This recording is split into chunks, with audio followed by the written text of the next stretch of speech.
Being a few months into the off season, obviously you've gotten a chance to watch some film. Have you analyzed the drop-off that happened mid-season? Yeah, that's what this early parts are for. These early, you get a little bit of time to get away. You hire new coaches, you get a little time to get away, and then you start to analyze your season and watch draft prospects, watch free agencies, and so that's what we're in the process of right now.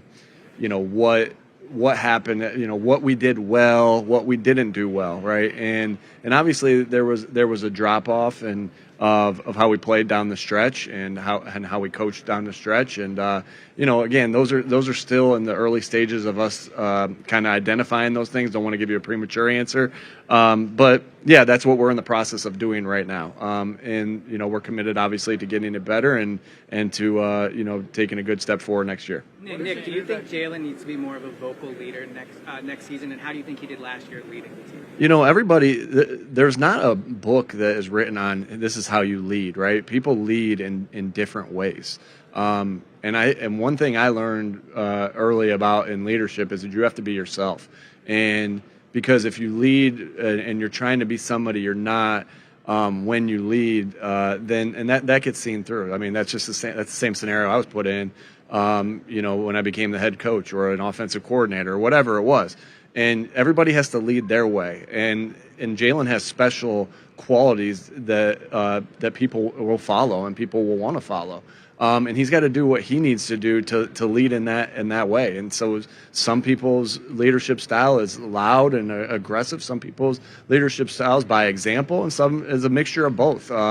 And so Jalen needs to lead how he needs to lead, right? And AJ needs to lead how he needs to lead. And whoever it is, Slay's got to lead how he needs to lead. And because that's leadership, right? Is being who you are and leading an example. At the end of the day, if you're leading by example, that's a great style of leadership. So Jalen needs to lead how he needs to lead, and I think he's done a great job of doing so. And he'll get, just like he has done in other things, he'll get better at that part of his game, and he'll get better at, just because I know that he'll continue to work on getting better at no matter what part of the game he needs to work at. Nick, as you look back at the way you did things last year, how much are you looking at changing the way you communicate with players? Or is that under consideration? Because there are reports out there, that some players took it exceptional. So, how are you planning on changing the way you communicate with players? You go through, like, anytime you go through a season, whether it's successful in your eyes or whether it's not successful in your eyes, you look on ways, opportunities to get better. And my job is to talk to every single player, and I've done that. Talk to every single coach. What went right? What went wrong? What's your and you take that into account. You take everything into account, and you try to get better at doing those things. I think connection is our number one core value, and there were things that we as a team, myself, didn't do a good enough job of last year, right? Maybe we leaned a little bit more into one category of our core values: connect, compete, accountability, football IQ, and fundamentals. Maybe at times I felt like I leaned maybe a little bit into one and not enough into the other. And so those are all things that you evaluate at the end of the year. And I look forward to, getting better and like I said to you guys before, like, we're not that far removed from having one of the best cultures, that any of us had ever been around. And that's, our players would say that, our coaches would say that, and it's just some tweaks that we need to do. But make no mistake about it, the things that, like, you can change how you communicate your culture. You can change little ways that way you do it with it. But at the forefront, we're never going to change what the culture is: connect, compete, accountability, football IQ, and fundamentals. And we have the right coaches in here to do it, and we have the right players in here to do it because we have good people in this building. What parts of Kellen Moore's scheme will complement most of yours? Yeah, good question. So obviously Kellen, I hired Kellen because I felt like he was the best guy for the job, and Kellen's been successful in every place that he's been. I know it's relatively a young career, but he's been successful as a player. He's been successful as a coach. And so I like the way he thinks about football and the way he takes everything in and is able to make decisions off of that. So it's been fun getting to know him. I've always had respect from him from afar. And it's been fun getting to know him and work through these things together, to build our offense for next season. And so he's been highly successful, and we've been highly successful. And I think that, I'm really looking forward to meshing the things, meshing what he's done really well together with the things that we've done really well. I think it's going to be a really good match. And Kellen's track record speaks for itself. How can you make Jalen better as a quarterback? Yeah, Jalen's obviously had high moments of success. Last year in 2022, a runner-up for, obviously up there for the MVP award, and through the first 11 games, the same thing here. And then we had a fall off as a team, and it's not just Jalen, it's not just me, it's our team that we had a fall off as a team those last 6 weeks, and that we all need to get better from. But Jalen's played some really outstanding football. Here's what I know about Jalen: whatever he deems we see that he needs to work on, or he sees that he needs to work on, he's gonna get better at that, because he puts everything he has into it, and that's a form of leadership too. Like, Jalen sees something that he feels is a weakness of his, or we feel like is a weakness of his. He's gonna dive everything that he has and pour everything that he has into it to get better from that. That's leadership. That's a form of leadership. And so I know that, obviously I'll keep some of the things that we've all talked about, what I need to get better at, what he needs to get better at, to ourselves. But I know that he'll put everything that he has into getting better as a football player, being better as a quarterback, so we can win more games as a team. Nick, from Atlanta, what's the core DNA of your Bulldog players? And what does Kirby do so well to get his guys ready for the league? Toughness, right? Toughness. Obviously, the guys that we've drafted and have on our team from Georgia are highly talented, right? We have 2 first-round guys in Jordan and in Jalen, another first-round guy in Nolan. We got a third-round guy in Nakobe, a fourth-round guy in Keeley. So they're tough, they're physical, they know how to win. And on top of that, they're really good football players. And so we look forward to continuing to develop those guys. And so, you look at it from afar and say, hey, these guys know how to work. These guys know how to practice. I think and these guys are tough. I think that's anytime you can say that about another coach, hopefully you understand that's a high praise that I have for Coach Smart and what he's done at that program, and obviously grateful for that because we have some of those really good players on our team. AJ, how we talk about not being afraid to play young players. What's been your philosophy on that your first 3 years in the league, and how do you see that evolving? My philosophy has always been play the guys that are going to help you win the game every week, regardless of whether you talk about scheme, whether you talk about players.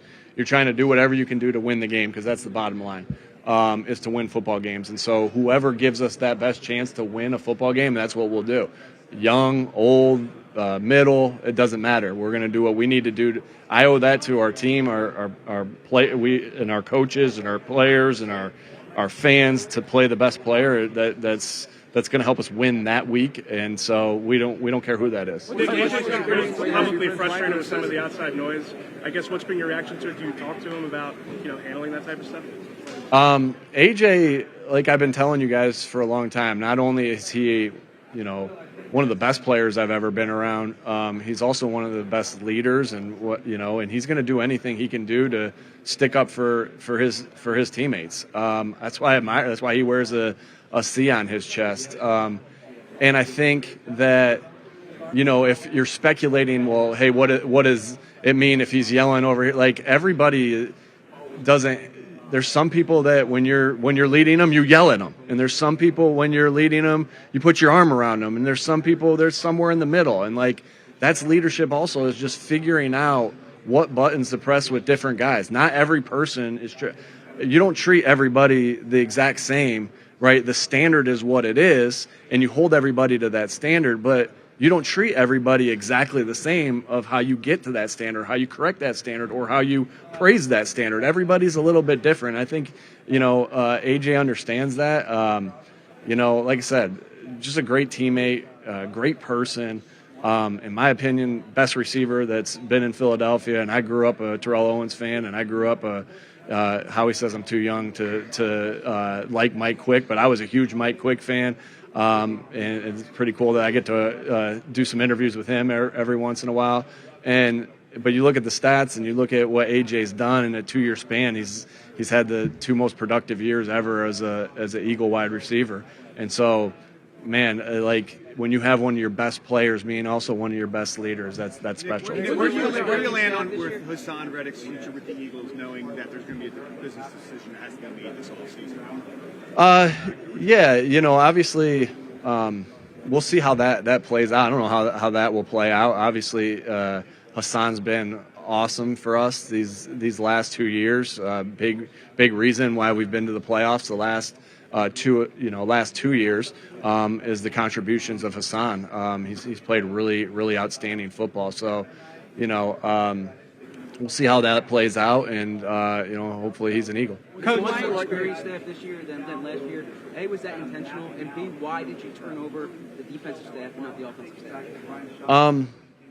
So it was about getting the right guys for the job. And I'm excited to have the experience of Vic here. He's obviously been an outstanding coordinator for a long time, a very long time in this league. Shoot, he was telling me the other day when we were driving up here that the combine when he first started was in New Orleans. I can't even fathom how. So he's been in this league for so long, been successful for so long, and I'm really looking forward to that. Because as well as we've done on defense in the past, dating back to Jonathan. Jonathan was a first-year coordinator, as I was a first-year head coach, and Sean was early on in his I think it was his second year as a coordinator, and so I'm really looking forward to that experience that Vic will provide. Vic's a great play caller. He's done it again. Like I said, he's done it for a very, very long time, very at a high level, and I'm really excited for that experience we have. As I think it's important. That Vic had, some of his guys that he's worked with before and that know his system and know the things that he requires. And so there's a reason, why there's some change there on the defensive side, because he needed some guys that were familiar with that, which Sean didn't have last year, and so I thought that was important. As far as, us kind of creating our Philadelphia Eagles offense going into 2024, right, that will be, thoughts that we've done in the past really well. There'll be thoughts that Kellen's done in the past really well. And so, we look forward to building that together. And so, Kellen has we brought in Doug to be the quarterback coach. And then we kept, stayed pat in a lot of different areas as well with Kevin and with Jason, with Stout. Those are really, obviously we know those are really good coaches.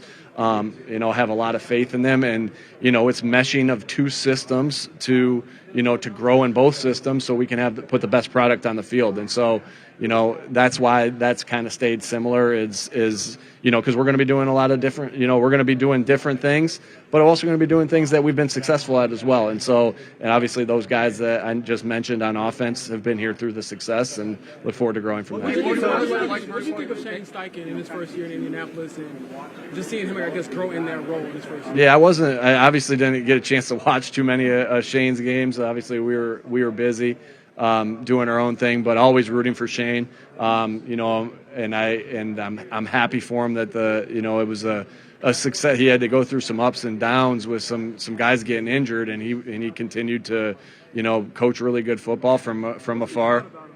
What's that? Personality-wise, what sticks out about him and makes him, I guess, ready for that opportunity? Yeah, he's had a lot of good experiences. I think he's all football at all times, and that's what he's interested in. I think there's not a lot of I've obviously feel like I have a good friendship with Shane, and really value that friendship. But I can't tell you that when my wife and his wife and myself and our kids we all went out to dinner. There was much other conversations going on besides football, and that's Shane, and so I value that relationship, and I'm really happy that he, obviously didn't get a chance to watch a lot of his stuff, but happy how they.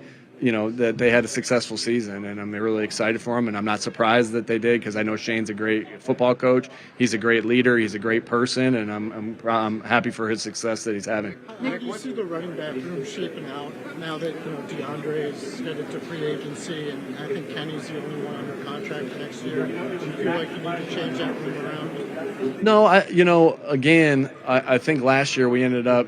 I can't. You guys would know better than me. I know we were in the top 10 in rushing, and it's been kind of a staple here for the past 3 years. And we've done it with different pieces, and you always can do it with different pieces. But obviously, you get attached to the things that DeAndre had a great year. He did a lot of really great things, and we'll see how that plays out. There's a lot to play out, right? There's free agency, there's the draft, then there's college free agency, then there's more guys that are still left out. I mean, so there's so many things that can play out. You're trying to fill just like you are in a receiver room, trying to fill different roles, right? You're trying to do the same thing at the running back position, trying to do the same thing at the tight end position, of making sure you have the right guys to fill the roles that you want to do as an offense. And maybe one guy can fill 3 roles, and maybe one guy can fill the other 2. And so you just never know how that plays out, and what players you have in place. But we, obviously value the contributions that DeAndre made. He's a great football player. We'll see how that goes with where we are. But there's so many things to play out. I know we know what we're looking for as far as that position and the roles that we want to fill with that position. And so. And having Kenny, he fills some of those roles, and we're excited to have him, and look forward to see what the future has with the other guys. Nick, what's one thing you learned last year from the end of the season that you think next year can help you if you are in a similar situation or you lose a game or two? Like, what was one takeaway you thought? We went through early here in 2021. We went through a really tough stretch, right? And we doubled down on the things we knew to be true, our culture, our core values, and I wouldn't say, and then we went through a tough stretch here too, and even though we said to ourselves, hey, we're doubling down on this, it didn't. In 2021 it worked, and in 2023 it didn't work. I think it's just, again, being in this constant growth mindset of things that, just always trying to get better at every style of football that you're trying to do. And then I do think though with those core values, you always double down on those, because to me, it wasn't a core values. We didn't just make them up and say, hey, connect, compete, accountability, football IQ, and fundamentals are what's important, right? That was years and years of coaching and playing that we thought to ourselves, and I thought to myself, these are the common denominators of good football teams. And that's not changing off of a bad spurt, right? And so it is a true double down on those from day one. Doubling down on the connection, doubling down on the accountability. I really look at it, those two, the connect and the accountability. Even though I say connect, compete, well, those two C's kind of go together, so it's like they say together. But connect and accountability are the two, I would say, cornerstones of our program those are the ones that when I really take away, hey, these are important, that we play with good football IQ, that we play with good fundamentals, and that we compete our off. Those are important, but it all starts, everything starts with the accountability and the connecting. And so it's almost a double down, a triple down on those core values. And I look forward to when the players get back to do that. And as you see, that we've been kind of doing it as coaches with our cheesesteak tour. Nick, you talked about what do you got, Jeff? He said we can get you on his side.